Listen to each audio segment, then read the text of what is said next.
आदाब, मैं आगा खुर्शीद खान। अयोध्या में 22 जनवरी को राम मंदिर में प्राण प्रतिष्ठा के साथ ही बीजेपी ने मंदिर मुद्दे को पूरी तरह भुनाने के लिए देश के 450 जिलों से रोजाना 25 ट्रेनों के जरिए राम मंदिर दर्शन के लिए लोगों को अयोध्या लाने और वापस ले जाने का प्रोग्राम बनाया है। इन प्रोग्रामों की वजह से बीजेपी के नेताओं के हौसले बहुत बुलंद हैं।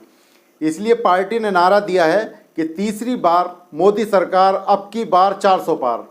बीजेपी का अब की बार 400 पार का नारा सुनने में बहुत अच्छा लगता है, लेकिन कोई ये नहीं बता पा रहा है कि आखिर मोदी 400 से ज़्यादा सीटें लाएंगे कहाँ से।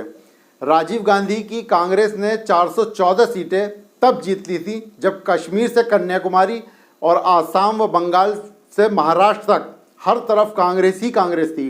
इंदिरा गांधी की शहादत का पूरे देश भर पर ज़बरदस्त असर था। मोदी व बीजेपी के लिए साउथ इंडिया की 5 प्रदेशों में अभी कोई उम्मीद नज़र नहीं आ रही है। 2019 में साउथ की 131 सीटों में पुलवामा धमाके के बावजूद बीजेपी सिर्फ 29 सीटें जीत पाई थी, जिनमें 25 सीटें सिर्फ कर्नाटक से आई थी। इस वक्त साउथ की तरह पूरब में बंगाल से उड़ीसा तक, इसके अलावा महाराष्ट्र में भी बीजेपी बहुत कमज़ोर है। फिर 400 पार कहाँ से होंगे। इस वक्त बीजेपी मध्य प्रदेश, गुजरात, छत्तीसगढ़, राजस्थान, दिल्ली, हरियाणा और आसाम में ताकतवर दिखती है। इन तमाम प्रदेशों में बीजेपी ने 2019 में चंद को छोड़कर सभी सीटें जीत ली थीं।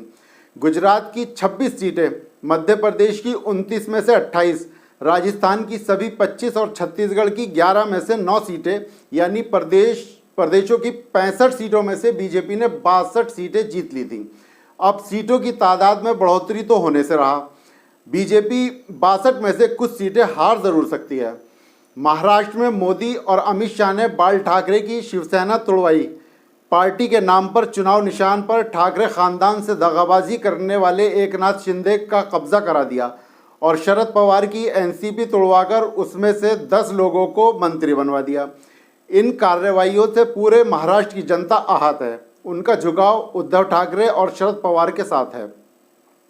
बंगाल में पिछली बार बीजेपी ने 42 में से 18 सीटें इसलिए जीत ली थी कि पुलवामा धमाका हो चुका था और बीजेपी ने अच्छा खासा पैसा खर्च करके बंगाल के लोगों में यह जज्बा भर दिया था कि बंगाल में अब बीजेपी ही आने वाली है। लेकिन लोकसभा के बाद विधानसभा चुनाव हुए तो बीजेपी कुछ नहीं कर पाई और ममता बनर्जी की सीटें पहले से भी ज़्यादा आ गईं।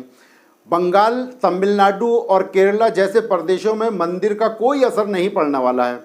इसलिए गृह मंत्री अमित शाह ने बंगाल जाकर CAA और NRC का मुद्दा फिर छेड़ा है।